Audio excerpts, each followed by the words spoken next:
ಸಬ್ಬತ್ ದಿನಕ್ಕೆ ಒಡೆಯನಾಗಿರುವ ನಮ್ಮ ರಕ್ಷಕನಾದ ಏಸು ಕ್ರಿಸ್ತನ ಮಹಿಮೆಯ ನಾಮದಲ್ಲಿ ನಿಮ್ಮೆಲ್ಲರಿಗೂ ಹೃದಯಪೂರ್ವಕವಾದ ವಂದನೆಗಳನ್ನು ಸಲ್ಲಿಸುತ್ತಾ ಸಮಗ್ರ ಸತ್ಯವೇದ ಅಧ್ಯಯನ ಕಾರ್ಯಕ್ರಮಕ್ಕೆ ಪ್ರೀತಿಯಿಂದ ಸ್ವಾಗತಿಸುತ್ತೇವೆ.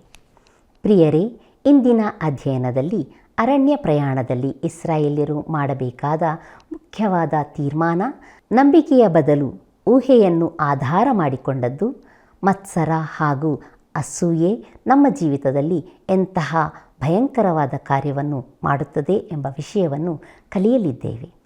ಹಾಗಾದರೆ ಬನ್ನಿರಿ, ಆತ್ಮನ ಬಲದೊಂದಿಗೆ ದೇವರ ವಾಕ್ಯವನ್ನು ಅಧ್ಯಯನ ಮಾಡೋಣ.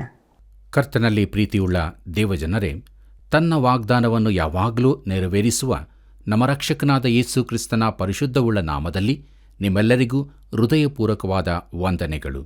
ದೇವರ ಮಹಾಕೃಪೆಯಿಂದ ಅರಣ್ಯಕಾಂಡ ಪುಸ್ತಕದ ಅಧ್ಯಯನದಲ್ಲಿ ನಾವು ಮುಂದೆ ಸಾಗುತ್ತಾ ಇದ್ದೇವೆ. ಕಳೆದ ದಿನಗಳಲ್ಲಿ ನಾವು ತಿಳಿದುಕೊಂಡ ಸತ್ಯಗಳಿಗಾಗಿ ದೇವರಿಗೆ ಸ್ತೋತ್ರ ಸಲ್ಲಿಸುತ್ತಾ ಇಂದಿನ ಅಧ್ಯಯನವನ್ನು ನಾವು ಪ್ರಾರಂಭಿಸೋಣ. ಈ ಅಧ್ಯಾಯದ ಮುಂದುವರೆದ ಭಾಗಗಳಲ್ಲಿ ನಾವು ನೋಡುವಾಗ ಮಿರ್ಯಾಮಳಿಗಾದ ದಂಡನೆ ಎಂಬ ವಿಚಾರವಿದೆ. ಅರಣ್ಯಕಾಂಡ ಪುಸ್ತಕ 12ನೇ ಅಧ್ಯಾಯ 10ನೇ ವಚನ ಹೀಗೆ ಹೇಳುತ್ತದೆ: ಆ ಮೇಘವು ದೇವದರ್ಶನ ಗುಡಾರದ ಬಳಿಯಿಂದ ಹೋದಾಗ, ಆಹಾ, ಮಿರ್ಯಾಮಳಿಗೆ ತೊನ್ನು ಹತ್ತಿದ್ದರಿಂದ ಆಕೆಯ ಚರ್ಮ ಹಿಮದಂತೆ ಬೆಳ್ಳಗಾಗಿ ಹೋಗಿತ್ತು. ಆರೋನನು ಆಕೆಯನ್ನು ನೋಡಲಾಗಿ ಆಕೆಗೆ ತೊನ್ನು ಪ್ರಾಪ್ತವಾಯಿತೆಂದು ತಿಳಿದುಕೊಂಡನು ಎಂಬುದಾಗಿ. ಪ್ರೀತಿಯುಳ್ಳ ದೇವಜನರೇ, ಅವರು ಬುದ್ಧಿಹೀನವಾದ ಮಾತುಗಳನ್ನಾಡಿದ್ದರು. ದೇವರ ಉಗ್ರ ಶಿಕ್ಷೆಯಿಂದಾಗಿ ಮಿರ್ಯಾಮಳಿಗೆ ಕುಷ್ಠರೋಗವು ಹತ್ತಿತು. ಮೋಶೆ ಆಕೆಗೋಸ್ಕರ ದೇವರನ್ನು ಪ್ರಾರ್ಥಿಸಿದನು. ನೋಡಿರಿ ಪ್ರಿಯರೇ, ಮೋಶೆ ಎಂಥ ದಯಾಪೂರ್ಣನಾಗಿದ್ದನು. ಆಕೆಗೆ ರೋಗವು ವಾಸಿಯಾದರೂ ಅವಳು 7 ದಿನಗಳ ಕಾಲ ಪಾಳೆಯದಿಂದ ಹೊರಗಿಡಲ್ಪಟ್ಟಳು. ಮತ್ತು ಈ ಕಾಲದಲ್ಲಿ ಇಸ್ರಾಯೇಲ್ಯರು ಪ್ರಯಾಣ ಮುಂದುವರಿಸಲು ಆಗಲಿಲ್ಲ. 1 ವಾರ ಕಾಲ ಅವರ ಪ್ರಯಾಣ ತಡೆಯಾಗುವುದಕ್ಕೆ ಆಕೆ ಕಾರಣಲಾದಳು. ಬನ್ನಿರಿ, ಮುಂದುವರೆದು ನಮ್ಮ ಧ್ಯಾನದಲ್ಲಿ ಅರಣ್ಯಕಾಂಡ ಪುಸ್ತಕ 12ನೇ ಅಧ್ಯಾಯ 15 ಮತ್ತು 16ನೇ ವಚನವನ್ನು ಗಮನಿಸೋಣ. ಅಲ್ಲಿ ಹೀಗೆ ಬರೆದದೆ: ಆದ ಕಾರಣ ಮಿರ್ಯಾಮಳು 7 ದಿನಗಳವರೆಗೆ ಪಾಳೆಯದ ಹೊರಗೆ ಇರಬೇಕಾಯಿತು. ಆಕೆಯು ತಿರುಗಿ ಸೇರಿಕೊಳ್ಳುವ ಪರ್ಯಂತರ ಇಸ್ರಾಯೇಲ್ಯರು ಪ್ರಯಾಣ ಮಾಡಲಿಲ್ಲ. ತರುವಾಯ ಅವರು ಅಚೇರೋತಿನಿಂದ ಹೊರಟು ಪಾರಾನ್ ಅರಣ್ಯದಲ್ಲಿ ಇಳುಕೊಂಡರು ಎಂಬುದಾಗಿ. ಕರ್ತನಲ್ಲಿ ಪ್ರಿಯರೇ, ಆರೋನನಿಗೆ ಯಾಕೆ ಕುಷ್ಠರೋಗ ಬರಲಿಲ್ಲ? ಯಾಕೆಂದರೆ ಅವನು ದೇವರ ಮಹಾಯಾಜಕನಾಗಿದ್ದನು. ಅವನಿಗೆ ಕುಷ್ಠರೋಗ ಹತ್ತಿರುತ್ತಿದ್ದರೆ ಅವನು ಮಹಾಯಾಜಕನಾಗಿರಲು ಸಾಧ್ಯವಿರಲಿಲ್ಲ. ಆಗ ಇಸ್ರಾಯೇಲ್ಯರಿಗೂ ದೇವರಿಗೂ ನಡುವೆ ಮಧ್ಯಸ್ಥಗಾರನಿರುತ್ತಿರಲಿಲ್ಲ. ಆದ್ದರಿಂದ ಈ ಕುಟುಂಬದ ವ್ಯವಹಾರದಲ್ಲಿ ಆರೋನನಿಗೆ ಶಿಕ್ಷೆ ಕೊಡಲು ದೇವರು ತೀರ್ಮಾನಿಸಿರಲಿಲ್ಲ. ಪ್ರಿಯರೇ, ಮೋಶೆಯೊಂದಿಗೆ ಬೇಡಿಕೊಂಡದ್ದು ಆರೋನನೇ. ಇದನ್ನು ನಾವು ಮುಂದಿನ ವಚನದಲ್ಲಿ ನೋಡುತ್ತೇವೆ. ಅರಣ್ಯಕಾಂಡ ಪುಸ್ತಕ 12ನೇ ಅಧ್ಯಾಯ 11ನೇ ವಚನ ಹೀಗೆ ಹೇಳುತ್ತದೆ: ಅಯ್ಯ, ನಾವು ವಿವೇಕವಿಲ್ಲದೆ ನಡೆದು ದೋಷಿಗಳಾದರೂ ಈ ದೋಷದ ಫಲವನ್ನು ನಾವು ಅನುಭವಿಸುವಂತೆ ಮಾಡಬೇಡವೆಂದು ನಿನ್ನನ್ನು ಬೇಡಿಕೊಳ್ಳುತ್ತೇನೆ ಎಂಬುದಾಗಿ. ಕರ್ತನಲ್ಲಿ ಪ್ರೀತಿಯುಳ್ಳ ದೇವಜನರೇ, ಅವರಿಬ್ಬರಲ್ಲಿಯೂ ಇದ್ದ ಅಸೂಯೆಗಾಗಿ ದಂಡನೆ ಉಂಟಾದರೂ ಮಿರ್ಯಾಮಳು ಇದರಲ್ಲಿ ಮುಖ್ಯಸ್ಥಳಾಗಿದ್ದಳು. ಆಕೆಯ ಹೆಸರು ಮೊದಲಿಗೆ ಹೇಳಲ್ಪಟ್ಟಿದೆ. ಆರೋನನು ಆಕೆಯ ಅಭಿಪ್ರಾಯಕ್ಕೆ ಸಮ್ಮತಿಸಿದಾನಷ್ಟೇ. ಅವನು ಬಲಹೀನನು, ಸುಲಭದಲ್ಲಿ ಇತರರ ಮಾತಿಗೆ ಒಪ್ಪುವವನೂ ಆಗಿದ್ದಾನೆಂಬುದನ್ನು ನಾವು ವಿಮೋಚನಕಾಂಡ ಪುಸ್ತಕ 32ನೇ ಅಧ್ಯಾಯದಲ್ಲಿ ಬಂದಂಥ ಬಂಗಾರದ ಬಸವನ ಪೂಜೆಯ ವೃತ್ತಾಂತದಲ್ಲಿ ಕಂಡುಕೊಳ್ಳುತ್ತೇವೆ. ಮಿರ್ಯಾಮಳ ಹೃದಯದಲ್ಲಿ ಅಸೂಯೆ, ಹೊಟ್ಟೆಕಿಚ್ಚುಗಳು ಹುಟ್ಟಿಕೊಂಡವು. ದೇವರು ಅದಕ್ಕೆ ಸರಿಯಾಗಿ ಆಕೆಯನ್ನು ದಂಡಿಸಿದನು. ಪ್ರಿಯರೇ, ಇದು ನಮ್ಮೆಲ್ಲರಿಗೂ ಒಂದು ಪಾಠವಾಗಿದೆ. ನಾವು ದೇವರಿಗೆ ವಿರುದ್ಧವಾಗಿ ಏನನ್ನೂ ಹೇಳದೆ ಇರೋಣ. ಪ್ರಿಯರೇ, ಇಲ್ಲಿವರೆಗೆ ಅರಣ್ಯಕಾಂಡ ಪುಸ್ತಕದ 12ನೇ ಅಧ್ಯಾಯದ ಧ್ಯಾನವನ್ನು ಮಾಡಿ ಮುಗಿಸುವಂತೆ ತಂದೆಯಾದ ದೇವರು ನಮಗೆ ಸಹಾಯ ಮಾಡಿದ್ದಾನೆ.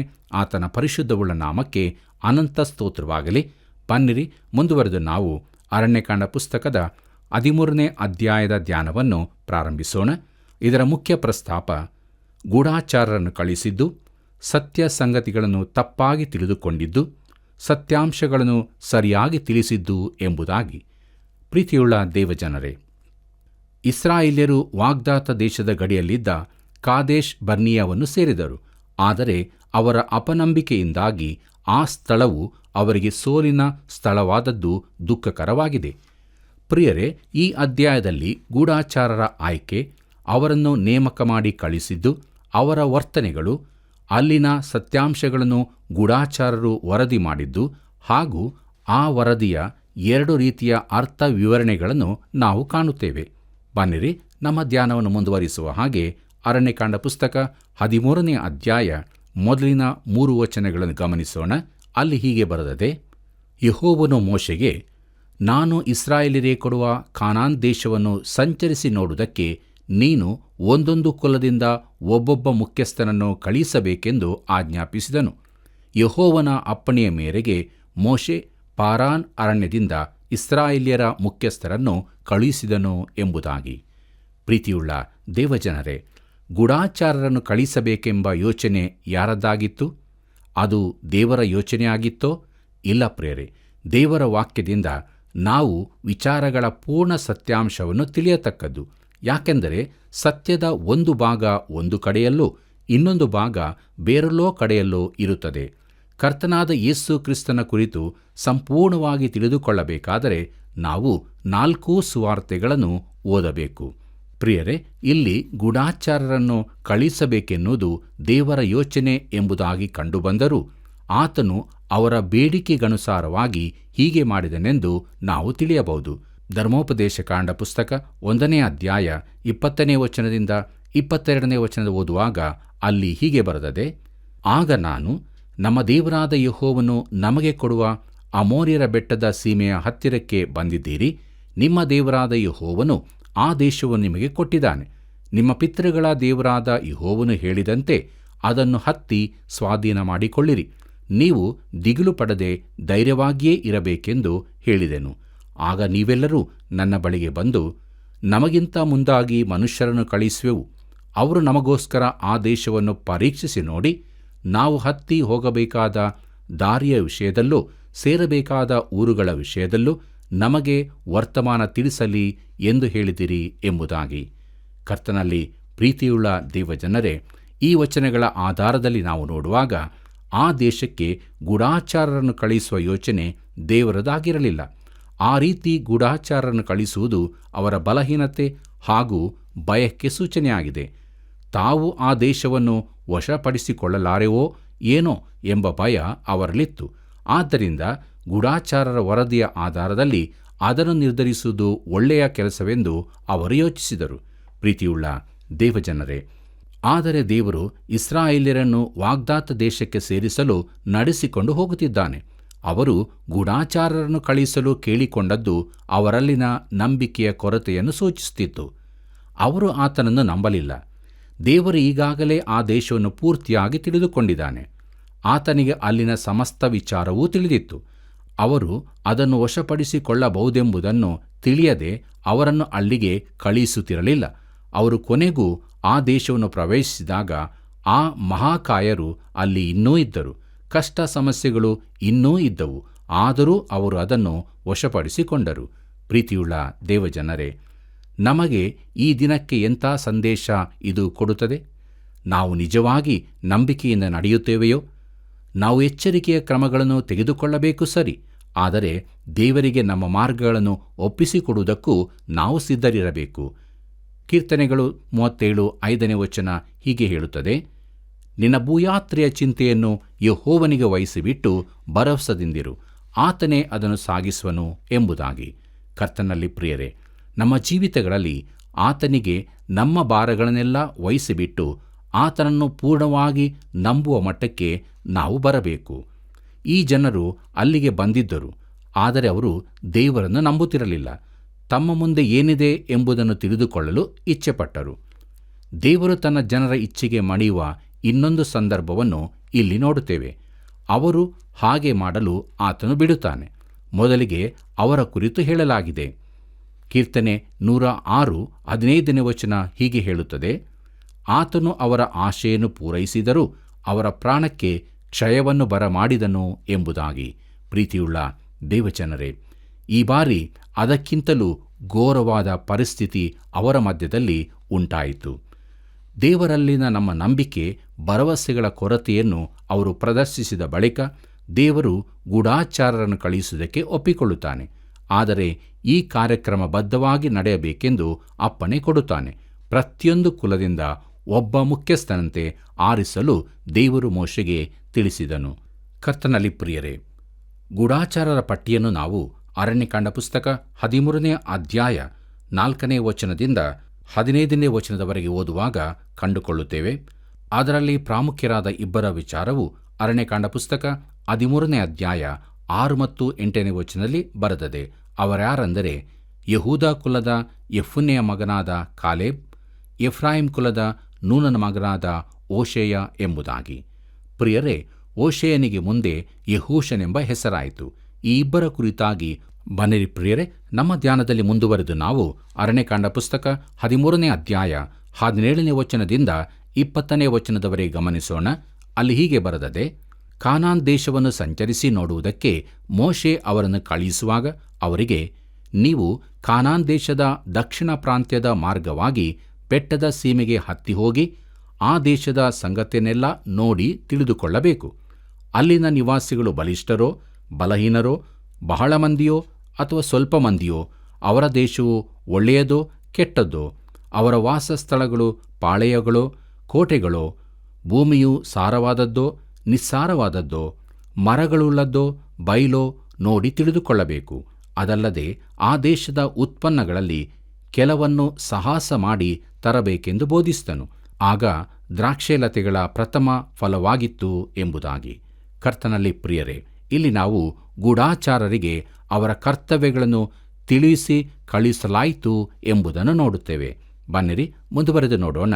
ಅರಣ್ಯಕಾಂಡ ಪುಸ್ತಕ 13ನೇ ಅಧ್ಯಾಯ 21ನೇ ವಚನದಲ್ಲಿ, ಅವರು ಬೆಟ್ಟವನ್ನು ಹತ್ತಿ ಚೀನ್ ಅರಣ್ಯದಿಂದ ಹಾಮಾತಿನ ದಾರಿಯಲ್ಲಿರುವ ರೆಹೋಬಿನವರೆಗೆ ಆ ದೇಶವನ್ನು ಸಂಚರಿಸಿ ನೋಡಿದರು ಎಂಬುದಾಗಿ. ಪ್ರೀತಿಯುಳ್ಳ ದೇವಜನರೇ, ಹಾಮಾತ್ ಎಂಬುದು ಆ ದೇಶದ ಉತ್ತರ ತುದಿಯಲ್ಲಿತ್ತು. ಆ ಗೂಢಾಚಾರರು ಪರಿಪೂರ್ಣ ಕೆಲಸ ಮಾಡಿದರು. ಒಂದು ವೇಳೆ ವಾಗ್ದಾತ ದೇಶದೊಳಗಡೆ ಎಂಬ ಒಂದು ಪುಸ್ತಕವನ್ನೇ ಅವರು ಬರೆಯಬಹುದಾಗಿತ್ತು. ಅಷ್ಟರ ಮಟ್ಟಿಗೆ ಆ ದೇಶವನ್ನು ಚೆನ್ನಾಗಿ ಸಂಚರಿಸಿ ನೋಡಿದರು. ಅವರು ಸಂದರ್ಶಿಸಿದ ಸ್ಥಳಗಳ ಪಟ್ಟಿಯನ್ನು ಕೂಡ ಕೊಡಲಾಗಿದೆ. ಅಲ್ಲಿ ಅವರು ಮಹಾ ಶರೀರಗಳಾಗಿದ್ದಂಥ ನೆಫೇಲಿಯರನ್ನು ನೋಡಿದರು. ಬನ್ನಿರಿ ಪ್ರಿಯರೇ, ನಮ್ಮ ಧ್ಯಾನದಲ್ಲಿ ಮುಂದುವರೆದು ಅರಣ್ಯಕಾಂಡ ಪುಸ್ತಕ 13ನೇ ಅಧ್ಯಾಯ 22ನೇ ವಚನದಿಂದ 25ನೇ ವಚನದವರೆಗೆ ಗಮನಿಸೋಣ. ಅಲ್ಲಿ ಹೀಗೆ ಬರ್ತದೆ: ಅವರು ಬೆಟ್ಟವನ್ನು ಹತ್ತಿ ಕಾನಾನ್ ದೇಶದ ದಕ್ಷಿಣ ಪ್ರಾಂತ್ಯವನ್ನು ದಾಟಿ ಹೆಬ್ರೋನಿಗೆ ಬಂದರು. ಅಲ್ಲಿ ಅಹಿಮನ್, ಶೇಲೈ, ತಲ್ಲೈ ಎಂಬ ಉನ್ನತರಾದ ಪುರುಷರು ಇದ್ದರು. ಹೆಬ್ರೋನ್ ಪಟ್ಟಣವು ಐಗುಪ್ತ ದೇಶದಲ್ಲಿರುವ ಚೋವನ್ ಪಟ್ಟಣಕ್ಕಿಂತ 7 ವರ್ಷ ಮುಂಚೆಯೇ ಕಟ್ಟಲ್ಪಟ್ಟದ್ದು. ಅವರು ಎಷ್ಕೋಲ್ ಎಂಬ ತಗ್ಗಿಗೆ ಬಂದು ಅಲ್ಲಿ ದ್ರಾಕ್ಷಾಲತೆಯಿಂದ ಒಂದೇ ಗೊಂಚಲುಳ್ಳ ಕೊಂಬೆಯನ್ನು ಕೊಯ್ದರು. ಇಬ್ಬರು ಅದನ್ನು ಅಡ್ಡದಂಡಿಗೆಯಿಂದ ಹೊತ್ತುಕೊಂಡು ಬಂದರು. ಕೆಲವು ದಾಳಿಂಬ ಹಣ್ಣುಗಳನ್ನು ಅಂಜೂರದ ಹಣ್ಣುಗಳನ್ನೂ ತಂದರು. ಇಸ್ರಾಯೇಲ್ಯರು ಅಲ್ಲಿ ಆ ದ್ರಾಕ್ಷೆ ಗೊಂಚಲನ್ನು ಕೊಯ್ದುದರಿಂದ ಆ ಸ್ಥಳಕ್ಕೆ ಎಷ್ಕೋಲ್ ಎಂದು ಹೆಸರುಂಟಾಯಿತು. ಅವರು 40 ದಿವಸಗಳು ಆ ದೇಶವನ್ನು ಸಂಚರಿಸಿ ನೋಡಿದ ಮೇಲೆ ಎಂಬುದಾಗಿ. ಪ್ರೀತಿಯುಳ್ಳ ಸಹೋದರ ಸಹೋದರಿಯರೇ, ಒಂದೇ ದ್ರಾಕ್ಷೆ ಗೊಂಚಲನ್ನು ಇಬ್ಬರು ಹೊರಬೇಕಾಯಿತೆಂದು ಈ ಭಾಗದಲ್ಲಿ ನೋಡುತ್ತೇವೆ. ಇಬ್ಬರು ಮನುಷ್ಯರು ಹೊರುವಷ್ಟು ದ್ರಾಕ್ಷೆಗಳನ್ನು ಕೊಯ್ದರೆಂದು ಅದರ ಅರ್ಥ. ಮತ್ತು ಆ ದ್ರಾಕ್ಷೆಗಳು ರಸಭರಿತವಾಗಿದ್ದವು. ಆ ದೇಶ ಎಷ್ಟೊಂದು ಫಲದಾಯಕವಾದದೆಂದು ತಿಳಿಸಲು ಅವರು ಅಲ್ಲಿನ ಹಣ್ಣುಗಳನ್ನು ತಮ್ಮೊಂದಿಗೆ ತಂದರು. ಬನ್ನಿರಿ ಮುಂದುವರಿದು ಮಾಹಿತಿಗಳ ದೃಢೀಕರಣ ಎಂಬ ವಿಚಾರವನ್ನು ನೋಡೋಣ. ನಮ್ಮ ಧ್ಯಾನದಲ್ಲಿ ಮುಂದುವರಿದು ಅರಣ್ಯಕಾಂಡ ಪುಸ್ತಕ 13ನೇ ಅಧ್ಯಾಯ 26 ಮತ್ತು 27ನೇ ವಚನವನ್ನು ಗಮನಿಸೋಣ. ಅಲ್ಲಿ ಹೀಗೆ ಬರೆದದೆ: ಪಾರಾನ್ ಅರಣ್ಯದಲ್ಲಿದ್ದ ಮೋಶೆ ಆರೋನರ ಮತ್ತು ಇಸ್ರಾಯೇಲ್ಯರ ಸರ್ವ ಸಮೂಹದವರ ಬಳಿಗೆ ಕಾದೇಶಿಗೆ ಬಂದು ಅವರಿಗೆ ಸಮಾಚಾರವನ್ನು ತಿಳಿಸಿ ಆ ದೇಶದ ಹಣ್ಣುಗಳನ್ನು ತೋರಿಸಿದರು. ಅವರು ಮೋಶೆಗೆ, ನೀನು ನಮ್ಮನ್ನು ಕಳುಹಿಸಿದ ದೇಶಕ್ಕೆ ಹೋದೆವು. ಅದು ಹಾಲೂ ಜೇನು ಹರಿಯುವ ದೇಶವೇ. ಅಲ್ಲಿನ ಹಣ್ಣುಗಳು ಇಂಥವು ಎಂಬುದಾಗಿ. ಪ್ರೀತಿಯುಳ್ಳ ದೇವಜನರೇ, ಆ ದೇಶವು ಹಾಲು ಜೇನು ಹರಿಯುವ ಸಮೃದ್ಧ ದೇಶವಾಗಿದೆ ಎಂಬ ದೇವರ ಮಾತು ಈ ಗೂಢಾಚಾರರ ವರದಿಗಳಿಂದ ದೃಢೀಕರಿಸಲ್ಪಟ್ಟಿದೆ. ಬನ್ನಿರಿ ಮುಂದುವರೆದು ಮಾಹಿತಿಗಳ ತಪ್ಪು ಅರ್ಥೈಸುವಿಕೆ ಬಗ್ಗೆ ನೋಡೋಣ. ನಮ್ಮ ಧ್ಯಾನವನ್ನು ಮುಂದುವರಿಸುವ ಹಾಗೆ ಅರಣ್ಯಕಾಂಡ ಪುಸ್ತಕ 13ನೇ ಅಧ್ಯಾಯ 28 ಮತ್ತು 29ನೇ ವಚನಗಳನ್ನು ಗಮನಿಸೋಣ. ಅಲ್ಲಿ ಹೀಗೆ ಬರೆದಿದೆ: ಆದರೆ ಆ ದೇಶದ ನಿವಾಸಿಗಳು ಬಲಿಷ್ಠರು, ಅವರಿರುವ ಪಟ್ಟಣಗಳು ದೊಡ್ಡವಾಗಿಯೂ ಕೋಟೆ ಕೊತ್ತಲುಗಳುಳ್ಳವಾಗಿಯೂ ಅವೆ. ಅದಲ್ಲದೆ ಅಲ್ಲಿ ಉನ್ನತರಾದ ಪುರುಷರನ್ನು ನೋಡಿದೆವು. ದಕ್ಷಿಣ ಸೀಮೆಯಲ್ಲಿ ಅಮಲೇಕ್ಯರು, ಬೆಟ್ಟದ ಸೀಮೆಯಲ್ಲಿ ಹಿತ್ತಿಯರು, ಯಬೂಷಿಯರು, ಅಮೋರಿಯರು, ಇವರು ಸಮುದ್ರ ತೀರದಲ್ಲಿ ಮತ್ತು ಯೋರ್ದಾನ್ ಹೊಳೆಯ ಬಳಿಯಲ್ಲಿ ಕಾನಾನ್ಯರು ವಾಸವಾಗಿದ್ದಾರೆ ಎಂದು ತಿಳಿಸಿದರು ಎಂಬುದಾಗಿ. ಪ್ರೀತಿಯುಳ್ಳ ದೇವಜನರೇ, ಇದೆಲ್ಲವೂ ಸತ್ಯವಾದದ್ದೇ. ಆ ದೇಶದಲ್ಲಿ ಮಹಾಶರೀರಿಗಳು ಇದ್ದರು. ಪಟ್ಟಣಗಳು ದೊಡ್ಡದಾಗಿ ಸುತ್ತಲೂ ಕೋಟೆಗಳಿಂದ ಆವರಿಸಲ್ಪಟ್ಟಿದ್ದವು. ಅವರ ಮಾಹಿತಿಗಳೆಲ್ಲ ಸರಿಯಾದದ್ದೇ, ಆದರೆ ಅದನ್ನು ತಪ್ಪಾಗಿ ವಿವರಿಸಿದರು. ಇದೇ ಅವರ ತಪ್ಪಾಗಿತ್ತು. ಬನ್ನಿರಿ, ಮುಂದುವರೆದು ನಾವು ಅರಣ್ಯಕಾಂಡ ಪುಸ್ತಕ 13ನೇ ಅಧ್ಯಾಯ 31ನೇ ವಚನದಿಂದ 33ನೇ ವಚನದವರೆಗೆ ಗಮನಿಸೋಣ. ಅಲ್ಲಿ ಹೀಗೆ ಬರೆದಿದೆ: ಆದರೆ ಅವನ ಜೊತೆಯಲ್ಲಿ ಹೋದವರು, ಆ ಜನರು ನಮಗಿಂತ ಬಲಿಷ್ಠರು, ಅವರ ಮೇಲೆ ಹೋಗುವುದಕ್ಕೆ ನಮಗೆ ಶಕ್ತಿ ಸಾಲದು ಅಂದರು. ಅದಲ್ಲದೆ ಇವರು ತಾವು ಸಂಚರಿಸಿ ನೋಡಿದ ದೇಶದ ವಿಷಯವಾಗಿ ಇಸ್ರಾಯೇಲ್ಯರಿಗೆ ಅಶುಭ ಸಮಾಚಾರವನ್ನು ಹೇಳುವರಾಗಿ, ನಾವು ಸಂಚರಿಸಿ ನೋಡಿದ ದೇಶವು ತನ್ನಲ್ಲಿ ವಾಸಿಸುವವರನ್ನು ನುಂಗಿಬಿಡುತ್ತದೆ. ಅದಲ್ಲದೆ ನಾವು ಅದರಲ್ಲಿ ನೋಡಿದ ಜನರೆಲ್ಲರೂ ಬಹಳ ಎತ್ತರವಾದವರು. ಅಲ್ಲಿ ನೆಫೀಲಿಯರನ್ನು, ಅಂದರೆ ನೆಫೀಲಿಯ ವಂಶದವರಾದ ಉನ್ನತ ಪುರುಷರನ್ನು ನೋಡಿದೆವು. ನಾವು ಅವರ ಮುಂದೆ ಮಿಡತೆಗಳಂತೆ ಇದ್ದೆವೆಂದು ತಿಳಿದುಕೊಂಡೆವು. ಅವರಿಗೂ ನಾವು ಹಾಗೆಯೇ ತೋರಿದೆವು ಅಂದರು ಎಂಬುದಾಗಿ. ಕರ್ತನಲ್ಲಿ ಪ್ರೀತಿಯುಳ್ಳ ದೇವಜನರೇ, ನಾವು ಭಯಗೊಂಡಾಗ, ನಂಬಿಕೆಯಲ್ಲಿ ಬಲಹೀನರಾದಾಗ, ಕಷ್ಟ ಸಮಸ್ಯೆಗಳು ನಮಗೆ ವಿಪರೀತ ದೊಡ್ಡದಾಗಿ ಕಾಣುತ್ತವೆ. ಇರುವುದಕ್ಕಿಂತಲೂ ಅದು ವಿಶೇಷವಾಗಿ ತೋರುತ್ತದೆ. ಅಲ್ಲಿ ಮಹಾಶರೀರಿಗಳಿದ್ದರು, ಆದರೆ ಗೂಢಾಚಾರರು ಅವರನ್ನು ಅತಿಯಾಗಿ ದೊಡ್ಡವರೆಂದು ನೆನೆಸಿದರು. ಈ ಜನರಲ್ಲಿ ಭಯ ತುಂಬಿದ್ದರಿಂದ ಅವರು ಇನ್ನೂ ದೊಡ್ಡದಾಗಿ ಕಂಡರು. ತಮ್ಮನ್ನು ಹೇಗೆ ಹೋಲಿಸಿಕೊಂಡರು ನೋಡ್ರಿ. ತಾವು ಮಿಡತೆಗಳಂತಿದ್ದೇವೆ ಎಂದರು. ದೇವರು ಅವರನ್ನು ಲೆಕ್ಕಿಸಲೇ ಇಲ್ಲ. ಅವರು ಆತನನ್ನು ನಂಬಿರುತ್ತಿದ್ದರೆ ಈ ಚಿತ್ರಣವೇ ಬೇರೆಯಾಗುತ್ತಿತ್ತು. ಬನ್ನಿರಿ, ಮುಂದುವರೆದು ನೋಡೋಣ ಮಾಹಿತಿಗಳ ಸರಿಯಾದ ಅರ್ಥೈಸುವಿಕೆ ಎಂಬ ಬಗ್ಗೆ. ನಮ್ಮ ಧ್ಯಾನವನ್ನು ಮುಂದುವರಿಸುವ ಹಾಗೆ ಅರಣ್ಯಕಾಂಡ ಪುಸ್ತಕ 13ನೇ ಅಧ್ಯಾಯ 30ನೇ ವಚನವನ್ನು ನೋಡೋಣ. ಅಲ್ಲಿ ಹೀಗೆ ಬರೆದಿದೆ: ಇಸ್ರಾಯೇಲ್ಯರು ಮೋಶೆಗೆ ವಿರೋಧವಾಗಿ ಗುಣುಗುಟ್ಟಲಾಗಿ, ಕಾಲೇಬನು ಅವರನ್ನು ಸುಮ್ಮನಿರಿಸಿ, ನಾವು ನಿರ್ಭಯವಾಗಿ ಆ ಬೆಟ್ಟದ ಸೀಮೆಗೆ ಹತ್ತಿ ಹೋಗಿ ಅದನ್ನು ಸ್ವಾಧೀನಪಡಿಸಿಕೊಳ್ಳೋಣ, ಅದನ್ನು ಜಯಿಸಬಲ್ಲೆವು ಎಂದು ಹೇಳಿದನು ಎಂಬುದಾಗಿ. ಪ್ರೀತಿಯುಳ್ಳ ದೇವಜನರೇ, ಈ ವರದಿ ಚಿಕ್ಕ ಗುಂಪಿನದು. ಕಾಲೇಬನು ಈ ವರದಿಯನ್ನು ಹೇಳಿದನು, ಆದರೆ ಉಳಿದವರು ಅವನ ಮಾತನ್ನು ತಳ್ಳಿಹಾಕಿದರು. ಯೆಹೋಶುವನು ಮಾತ್ರ ಕಾಲೇಬನನ್ನು ಸಮರ್ಥಿಸಿದನು. ಪ್ರೀತಿಯುಳ್ಳ ದೇವಜನರೇ, ಇಡೀ ಚಿತ್ರಣ ಹೀಗಿತ್ತು. ಸತ್ಯಾಂಶಗಳು ಸರಿಯಾಗಿದ್ದವು, ಆದರೆ ಅದನ್ನು ಎರಡು ವಿಧವಾಗಿ ಅರ್ಥೈಸಿಕೊಂಡರು. ಸಣ್ಣ ಗುಂಪು, ನಾವು ಹೋಗಿ ಆ ದೇಶವನ್ನು ಸ್ವಾಧೀನಪಡಿಸಿಕೊಳ್ಳೋಣ, ನಮಗೆ ಅದು ಸಾಧ್ಯವಿದೆ ಎಂದು ಹೇಳಿದರು. ಆದರೆ ದೊಡ್ಡ ಗುಂಪಿನವರು, ನಮಗೆ ಅದು ಅಸಾಧ್ಯ ಎಂದರು. ಇಸ್ರಾಯೇಲ್ಯರು ಈ ದೊಡ್ಡ ಗುಂಪಿನ ಮಾತನ್ನೇ ನಂಬಿದರು. ದೇವರಲ್ಲಿ ಅವರಿಗೆ ನಂಬಿಕೆ ಕಡಿಮೆಯಾದ್ದರಿಂದ ತಾವು ಜಯಿಸಲಾರೆವು ಎಂದು ತಿಳಿದುಕೊಂಡರು. ಪ್ರಿಯರೇ, ದೇವರ ಮೇಲೆ ನಂಬಿಕೆಯಲ್ಲಿ ಸ್ಥಿರಚಿತ್ತನ ಮುಂದೆ ಸಾಗುವುದಾದರೆ ನಾವು ಎಲ್ಲ ಸಂಗತಿಗಳನ್ನು ಜಯಿಸಲು ಸಾಧ್ಯವಿದೆ. ಪ್ರಿಯರೇ, ದೇವರ ಕೃಪೆಯಿಂದ ಇಲ್ಲಿವರೆಗೆ ಅರಣ್ಯಕಾಂಡ ಪುಸ್ತಕದ 13ನೇ ಅಧ್ಯಾಯದ ಧ್ಯಾನವನ್ನು ನಾವು ಮಾಡಿ ಮುಗಿಸಿದೆವು. ದೇವರಿಗೆ ಸ್ತೋತ್ರವಾಗಲಿ. ನಮ್ಮ ಕಾರ್ಯಕ್ರಮದ ಅಂತ್ಯಭಾಗಕ್ಕೆ ನಾವು ಬಂದಿರುವಾಗ 14ನೇ ಅಧ್ಯಾಯದ ಧ್ಯಾನವನ್ನು ನಾವು ಪ್ರಾರಂಭಿಸಿ ಅದರ ಮುಖ್ಯ ಪ್ರಸ್ತಾಪವನ್ನು ತಿಳಿದುಕೊಳ್ಳೋಣ. ಪ್ರೀತಿಯುಳ್ಳ ದೇವಜನರೇ, 14ನೇ ಅಧ್ಯಾಯದ ಮುಖ್ಯ ಪ್ರಸ್ತಾಪ ದೇಶಕ್ಕೆ ಪ್ರವೇಶಿಸಲು ಇಸ್ರಾಯೇಲ್ಯರ ಹಿಂಜರಿಕೆ. ಮೋಶೆ ದೇವರೊಡನೆ ಜನರಿಗೋಸ್ಕರ ಬೇಡಿಕೊಳ್ಳುತ್ತಾನೆ. ದೇವರ ದಂಡನೆ. ಇಸ್ರಾಯೇಲ್ಯರು ಅಮಲೇಕ್ಯರಿಂದಲೂ ಕಾನಾನ್ಯರಿಂದಲೂ ಸೋಲನ್ನನುಭವಿಸಿದ್ದು ಎಂಬುದಾಗಿ.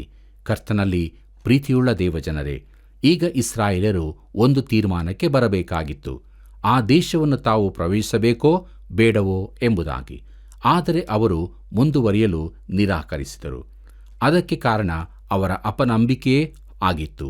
ಇದನ್ನು ಸತ್ಯವೇದ ವಿವರಿಸುತ್ತದೆ. ಇಬ್ರಿಯರಿಗೆ ಬರೆದ ಪತ್ರಿಕೆ 3ನೇ ಅಧ್ಯಾಯ 17ನೇ ವಚನದಿಂದ 19ನೇ ವಚನದವರೆಗೆ ಓದುವಾಗ ಅಲ್ಲಿ ಹೀಗೆ ನೋಡುತ್ತೇವೆ: ಮತ್ತು 40 ವರ್ಷ ಆತನು ಯಾರ ಮೇಲೆ ಬಹಳವಾಗಿ ಕೋಪಿಸಿಕೊಂಡನು? ಪಾಪ ಮಾಡಿದವರ ಮೇಲೆ ಅಲ್ಲವೇ? ಅವರ ಶವಗಳು ಅರಣ್ಯದಲ್ಲಿ ಬಿದ್ದವಲ್ಲ. ನನ್ನ ವಿಶ್ರಾಂತಿಯಲ್ಲಿ ನೀವು ಸೇರುವುದೇ ಇಲ್ಲವೆಂದು ಯಾರನ್ನು ಕುರಿತು ಪ್ರಮಾಣ ಮಾಡಿದನು? ಅವಿಧೇಯರನ್ನು ಕುರಿತಲ್ಲವೇ? ಅವರು ಸೇರಲಾರದೆ ಹೋದದ್ದು ಅಪನಂಬಿಕೆಯಿಂದಲೇ ಎಂದು ತಿಳಿದುಕೊಳ್ಳುತ್ತೇವೆ ಎಂಬುದಾಗಿ. ಪ್ರೀತಿಯುಳ್ಳ ಸಹೋದರ ಸಹೋದರಿಯರೇ, ಅವರ ಅಪನಂಬಿಕೆಯೇ ಅವರು ವಾಗ್ದಾತ ದೇಶಕ್ಕೆ ಸೇರಿಕೊಳ್ಳದಂತೆ ಅವರಿಗೆ ಅಡ್ಡಿಯಾಯಿತು. ನಾವು ಹಾಗಿರುವೆವು ಪ್ರಿಯರೇ. ಅಪನಂಬಿಕೆಯು ಮಂತ್ರತಂತ್ರಗಳಿಗಿಂತಲೂ ಕೆಟ್ಟದ್ದು. ಆದ್ದರಿಂದ ದೇವರ ಮೇಲೆ ವಿಶ್ವಾಸವಿಟ್ಟವರಾಗಿ, ಆತನು ನಮಗೆ ಸಹಾಯಕನೂ ಆಗಿದ್ದಾನೆ, ಆತ ನಮ್ಮ ನಡೆಸ್ತಾನೆ ಎಂಬ ನಂಬಿಕೆಯಿಂದ ನಾವು ಮುಂದೆ ಸಾಗುವುದಾದರೆ ದೇವರ ನಡೆಸುವಿಕೆಯ ಅನುಭವವನ್ನು ನಮ್ಮ ಜೀವಿತದಲ್ಲಿ ನಾವು ತಿಳಿದುಕೊಳ್ಳಬಹುದು. ಹಾಗಾದರೆ ಅನುದಿನವೂ ದೇವರ ಕೃಪೆಯನ್ನು ಆತುಕೊಂಡು ನಂಬಿಕೆಯಿಂದ ನಮ್ಮ ಜೀವಿತದಲ್ಲಿ ಮುಂದೆ ಸಾಗೋಣ. ದೇವರ ಆಶೀರ್ವಾದವನ್ನು ನಮ್ಮದಾಗಿ ಮಾಡಿಕೊಳ್ಳೋಣ. ಕರ್ತನ ಕೃಪೆಯು ಸದಾ ನಿಮ್ಮ ಸಂಗಡ ಇರಲಿ. ಪ್ರಿಯರೇ, ಇಂದಿನ ಅಧ್ಯಯನದಲ್ಲಿ ದೇವರು ನಮಗೆ ತಿಳಿಸಿದ ಸತ್ಯಗಳಿಗಾಗಿ ದೇವರಿಗೆ ಸ್ತೋತ್ರವನ್ನು ಸಲ್ಲಿಸೋಣ. ಹೌದು, ನಮ್ಮ ಜೀವಿತದಲ್ಲಿ ನಂಬಿಕೆಯನ್ನು ಕ್ರಿಯೆಗಳಿಂದ ತೋರಿಸುವ ದೃಢ ಚಿತ್ತದ ಜೀವಿತದಲ್ಲಿ ಮುನ್ನಡೆಯುವಾಗ ದೇವರ ಉದ್ದೇಶವು ನೆರವೇರುತ್ತದೆ.